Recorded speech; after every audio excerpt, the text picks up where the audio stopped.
Welcome to Moms Don't Have Time to Read Books, hosted by me, Zibby Owens. It's an award-winning podcast with over 1,900 episodes, all featuring authors of books you love and those you have yet to discover. Listen daily 5 times a week. Then go to zibbymedia.com and learn more about what the LA Times called the Zibbyverse. Zibby Media includes Zibby's Bookshop, an independent bookstore in Santa Monica, Zibby Books Publishing, Zibby Retreats, Zibby's Book Club, and more. Go check it out at zibbymedia.com and follow me on Instagram at Zibby Owens. It'll take you where you need to go. Thanks for listening. Jessica Elisheva Emerson is the author of Olive Days, a novel. Jessica was a finalist in the 2024 and 2020 Tucson Festival of Books Literary Awards and placed second in the 2020 First Pages Prize. Her stories and poems have been published in journals including Airlight Magazine, the Beloit Fiction Journal, Midwestern Gothic, Crucible, Drash, and Anemone Sidecar. Her original play, The Greys, was produced in Hollywood.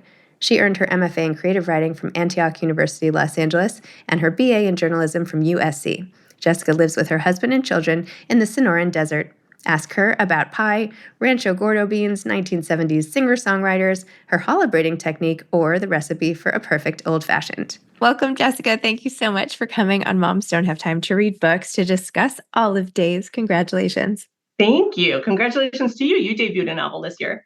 Oh, thank you. Feels like old news. I'm kidding. Thank you so much. So tell listeners what your book is about, please. Right. So writ large, you could say it's about the sort of the struggle between duty and desire. But on a more specific level, it's about a youngish modern Orthodox wife in the Pico Robertson neighborhood, a very Jewish neighborhood of Los Angeles, whose husband, on page 1, this is not a spoiler, asked her to do a night of wife swapping in the community and has his own reasons for asking. And she does it. She does it of her own volition, although she struggles with it. And in the wake of this, she really can't recover what was already a crumbling marriage. And at the same time, she's struggling with her belief. She doesn't think she believes in God anymore, but she's still living this life sort of imbued with holiness and according to the kind of relentless Jewish calendar. And so in the wake of this, she has an affair first with an ultra-Orthodox rabbi who she volunteers with. And then when she tries to return to her practice of art from college, she falls in love with her older art teacher from this community college. And it's really their sort of sad story. They're both on a path of looking for identity, and they're both on really different paths. And it's kind of their love story. Wow. Well, I have to say, I haven't read such a clear modern depiction of what it's like to be Orthodox today. And things like how you'd go to spin class and details like putting the kippah on a pillow when the husband wants to have relations at night, and like all of these day-to-day things that I had not, as a Jewish woman, I just didn't even know, hadn't heard about. And I feel like I learned a lot. Tell me about all of those customs and, putting all of that in alongside all of the holidays and the rituals and everything. It was really a fount of knowledge in addition to a story. So first of all, thanks for bringing up the kippah thing, because I think you bring up a great point, which for Rena, the main character in my book, that even is a bit of a stereotype or a myth. Like that's one of the things that she's like, well, you hear about that happening. And which is to say that everybody has their own Judaism, and everybody practices in a way that's most meaningful to them, or where they came from, or where their parents or grandparents came from. And I really tried to show that. And I tried to a little bit also differentiate between things which people live because it's halacha, because it's a law that was written, and because it's a minchag. Minchagim are like customs that people have come to. And sometimes if you're an outsider or new to Orthodoxy, you really can't tell the difference between one or the other. And at the same time, I wanted to show what I feel is really a depth of beauty in Orthodox life, and what I think, based on sort of being out in the world, is a depth of beauty in many forms of an observant life, that there's a real beauty there. And for some people, a real struggle. And for some people, a tremendous amount of duty and burden to sort of execute this life. And for my character, Rena, it feels very burdensome. And I am not trying to say that that's endemic. A lot of my friends in the modern Orthodox community live really happy and fulfilling lives. But like in any part of our world, some people don't. And that's what I was interested in as a writer. That's the story I was interested in telling. So listen, I didn't grow up modern Orthodox. I lived for a long time in modern Orthodox neighborhoods. They were actually really vibrant neighborhoods in Los Angeles where I had all sorts of different neighbors. And I was thinking as I crafted this story, and now we live in a time where we have Shtetl on TV and Unorthodox was a big hit. And there have been more recent windows into more, even Haredi, we would call it, to a really deep, deep observance, but not a lot of windows into this world of modern Orthodoxy, where people are going to work every day outside of jobs like rabbis and scholars and teachers and living sort of a secular life in an extremely pious way. So I wanted to give a peek into that. And I'm glad that you noticed or were delighted or surprised by some of the details of their lives. Yeah, no, I totally appreciated it. And I was wondering as I read it if that was your background or not. And if not, how you got such deep intel on it. um, and I was also observation. No, amazing. It's also, people have different beliefs or misconceptions, perhaps, about what it means to be Orthodox or very religious or whatever. And yet this book is like filled with sex. Like there is so much like detail and steamy scenes that you might not think were going to follow if you just heard sort of a top line about, who it's about. And it's another sort of misconception, like just because of the way you're dressed or whatever does not mean that you don't have the same desire or anything like that. So speak to me about that and the sort of the dichotomy or misconceptions that are around. As my husband likes to say, there are like a lot of boners in this book, and like so many. And in my writing generally, I am really fascinated by desire, and particularly women's desire. And I think a lot of women have been writing for a long time now about desire, but there will be such a long time before we can even begin to catch up to the amount of writing that has been done in this world about men's desire. And so I'm fascinated by it and I'm focused on it. And that's true for almost all of my characters. And I agree, people have a lot of sex, I hope, in all walks of life. I didn't get too deeply into it in my book, but my assumption and talking to very observant friends of mine is that in fact, within a very religious marriage, it's extraordinarily holy and it's considered to be extraordinarily holy. And it's very important that now in that context, it's husbands and wives. So that's obviously not true for all marriages or for all people, but in that context, very important that husbands and wives have a lot of intimacy. So I felt comfortable with that. But, I also write, you might notice, a lot about food. That food shows up in a lot of places. And I think food and sex are two things that all human beings experience. If they're not experiencing it every day, they're certainly thinking about it every day. And so it was important to me. And usually when I come to a character that I want to write, and it took me a little bit to come to Rena, it's because I see an angle where I can explore that character's desire and what it means in their context in life. Interesting. Love that. So Olive Days refers to the camp where Rena worked and like summer days and all of that and sort of the halcyon memories of that and blah, blah, blah. So tell me about the title, why you chose to call it Olive Days and even that part of her life and why bring it back. Right. That part of her life, it makes me a little bit sad. First of all, I'll say that was not my working title. And it took me 10 years to write this book. And I'm writing my second book much faster. My 3 children were little. I have 2 in college and a little guy who just turned 7. Aww. And my kids were much littler when I started writing, and it took me a really long time. It's also pretty incentivizing to sell one book to, get going on the next one. So it wasn't my working title, but I did not care for my working title. It was super long. It was clunky. And so when I sold the book, I thought this is going to be great. My publishers are going to give me the title of my dreams. And my publishers very wisely were like, what do you think it should be called? And I said, no, why don't you just tell me what you think it should be called? And they said, well, why don't you think of a list and we'll think of a list because we think it's important that an author have input here, which is a generous and amazing way for them to approach it. I love the team at Counterpoint. And Olive Days was on both lists. And so that seemed like a winner. And I think what both my editor and I were thinking of was this sense that there's a real nostalgia in Rena. And it's a little bit unclear, I think, to her, I think to the reader, if it's for something that was real or if it's just for a life that she's not living. And so what she has to hold on to are these days before she had so much responsibility, days when eventually her body starts to awaken in this orchard that she goes to on Shabbat afternoons at her camp and lays in these olives. But she doesn't, I'm not clear if she really wants to be a child again with no responsibilities, or if what she really just wants is a different life. And sometimes when she thinks about it, she thinks about herself being alone in this orchard. But sometimes when she thinks about it, she thinks, and there was that boy at camp. And what if I'd married him? Then my life would be different. And I thought it was important to get to the crux of her. Also, Rena marks time.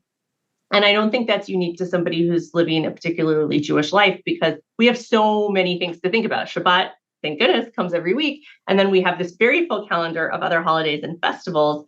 And so she marks time. This is how she processes time after the wife swap. How many Shabbats has it been since she felt traded? And she processes time generally. And so it didn't, as I was writing her, it seemed like she would place herself somewhere in time specifically as she felt nostalgic or regretful. But anyway, that's where it comes from. And then olives become important to her in other ways. She sort of makes them important in her life. She notices them at the college campus that she goes to, and that leads to a formative experience. And she tells sort of a weird story about olives to this man, Will, just as she's sort of starting to fall into an obsessive love with him. So she makes it a through thread of her own life. So 10 years to write this book. Tell me about that.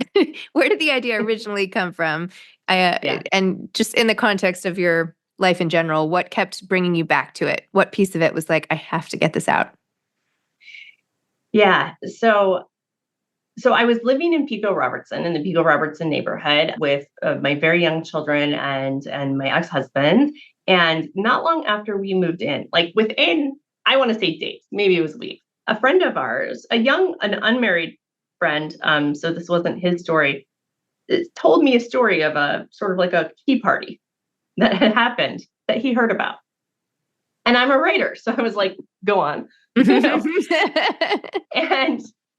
And I didn't know what the story would be. I just really wanted to know more. And so I sort of asked around, and I ended up taking a couple of people out for coffees or lunches and hearing a story. I never heard a story first person. I heard some stories with amazing details, but I never heard, it was always like my cousin or my neighbor. And I didn't know what to do with it. And for a while, I was writing a story that was sort of a love triangle, like a woman and her husband and this other man from a tea party. And it really fell flat. It was not an interesting story. And eventually I sort of settled in on the story and Rena, the character that you see in the book, but it took a while. And part of it was I was really struggling because I didn't want to put a story out into the world that seemed to say, I think it's endemic to a community that there's this practice happening. And I didn't want to put out a story into the world that said, and I'm judgy of this practice, because I'm not. I think that consenting adults should be able to do whatever they want in their lives and in their bedrooms. But as the years went on, it was also a time when polyamory and non-monogamy were rising in the cultural conscientiousness. And I was curious. I think for a lot of people, it might be a method that works well for them.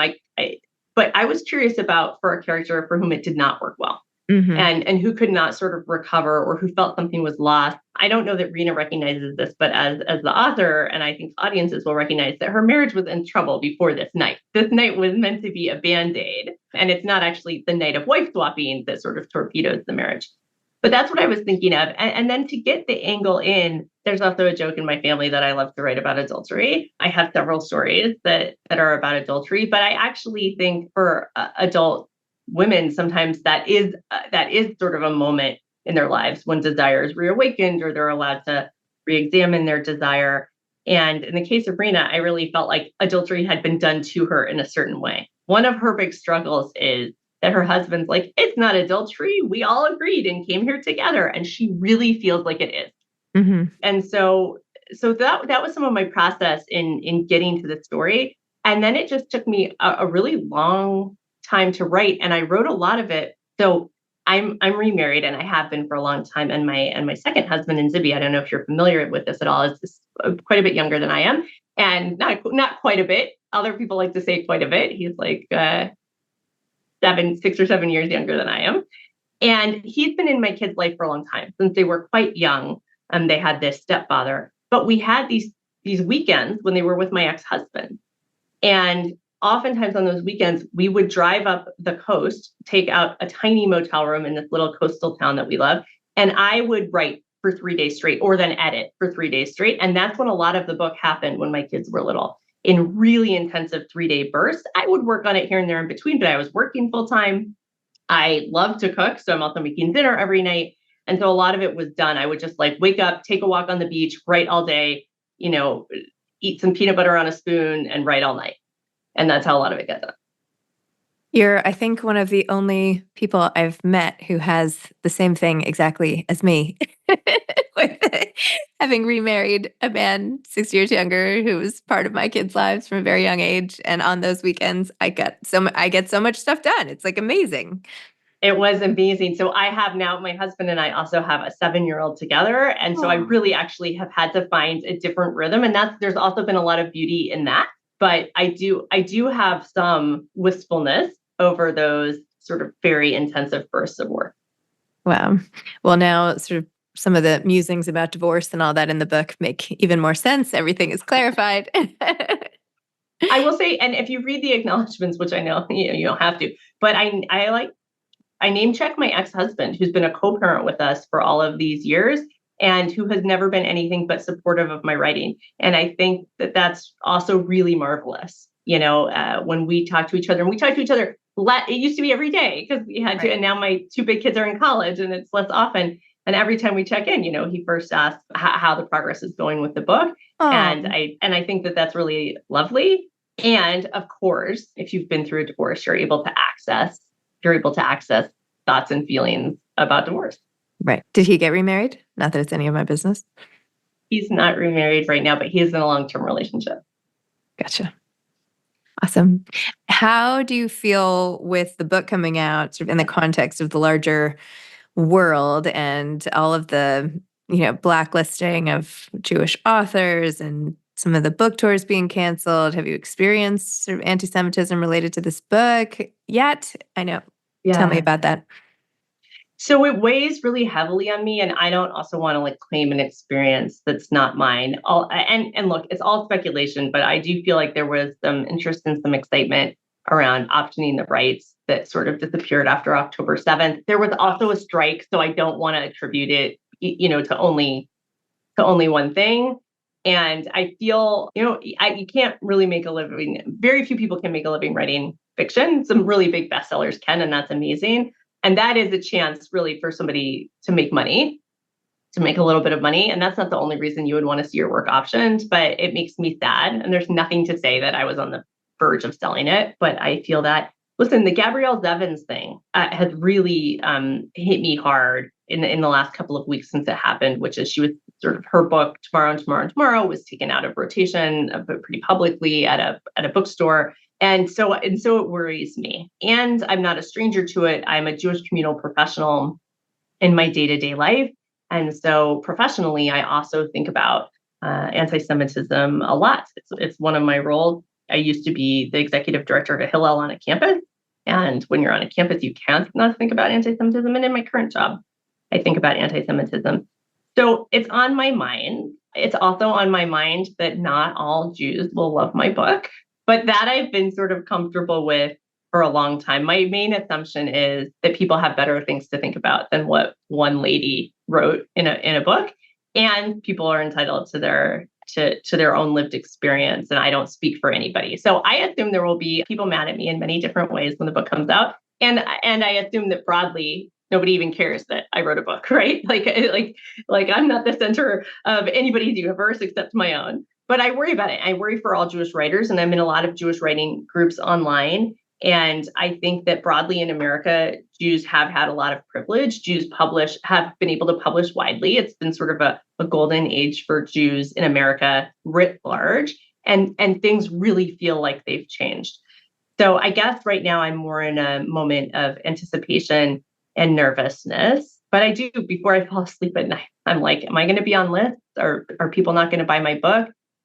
And then in moments you think, and then should I leverage that with the Jewish community? And that doesn't feel good either. You don't want to tell Jews, buy my book because they're being mean to me.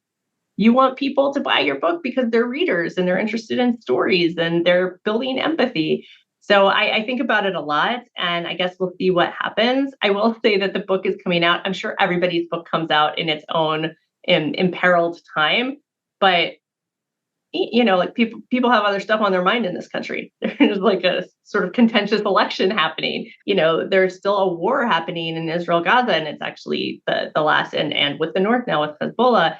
So a lot happening in the world as my book comes out. And selfishly, of course, I think every day, like, where will my book land? Yeah. Well, how can you not? Well, having been sort of through all of that, I feel like maybe, I mean, who knows?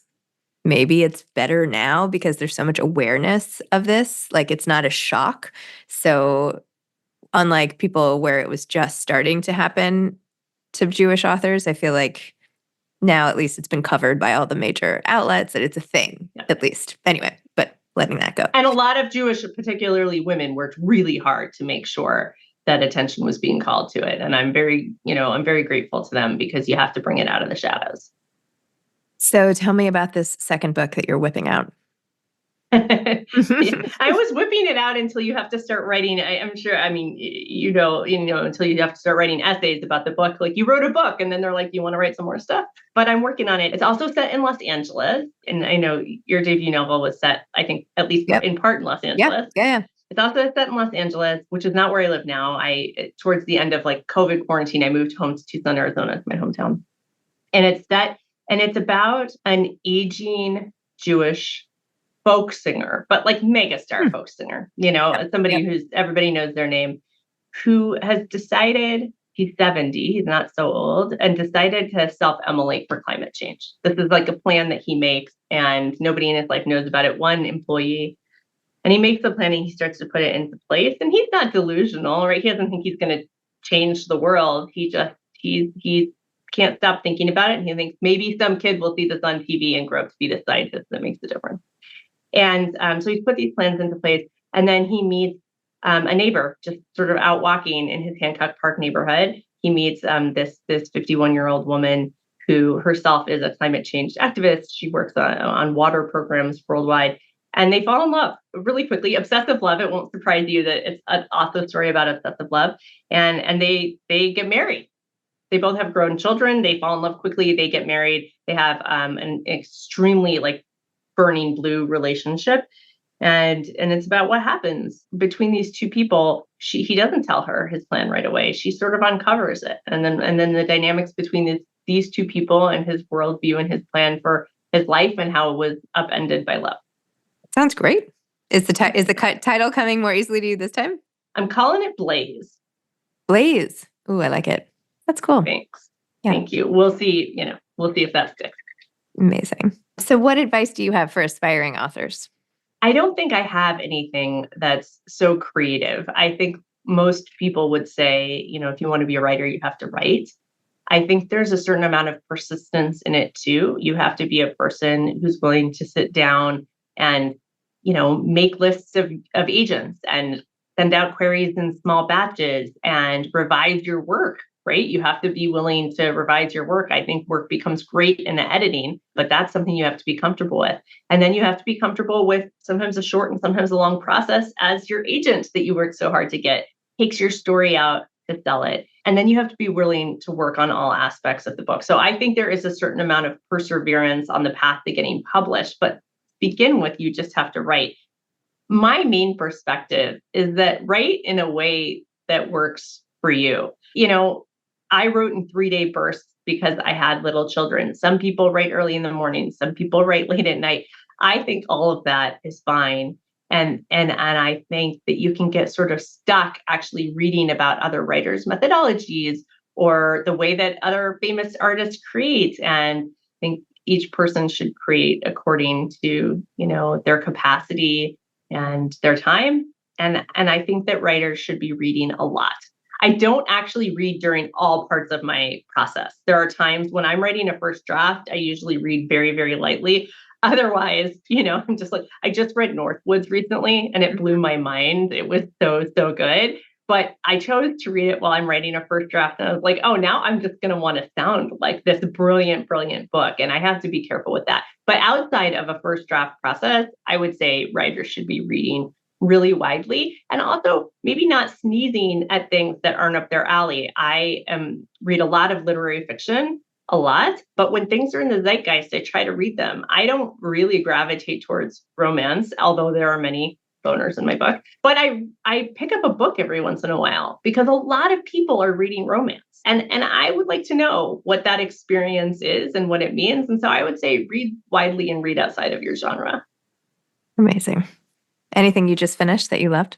Well, Northwoods. I mean, I can't stop talking about that book. It blew my mind. I also feel like I have a book that I'm about to read that I want to talk about. So Lauren Groff's Matrix was a breathtaking book. I've recommended that book to so many people, and she put out a new book last year. And because I'm not reading heavily while I draft, I haven't read it yet. But every day I look at my shelf, and I have a very big TBR pile at all times. I buy a lot more books than I can read, but I'm looking at this Lauren Groff book, and I'm thinking I'm gonna love that book. It's a good feeling, though, right? Like all of that is just waiting. Anytime I want to dip in. Amazing. Yeah, it's amazing. I like to be surrounded by books. Jessica, thank you so much. Thanks for coming on, and congratulations on your book. I'll be reading for you. You're welcome. Thank you so much. It was really nice to meet you, Zibby. Thanks for listening to Moms Don't Have Time to Read Books. If you love it, please leave a review and follow us on social at Zibby Owens and at Zibby Readers.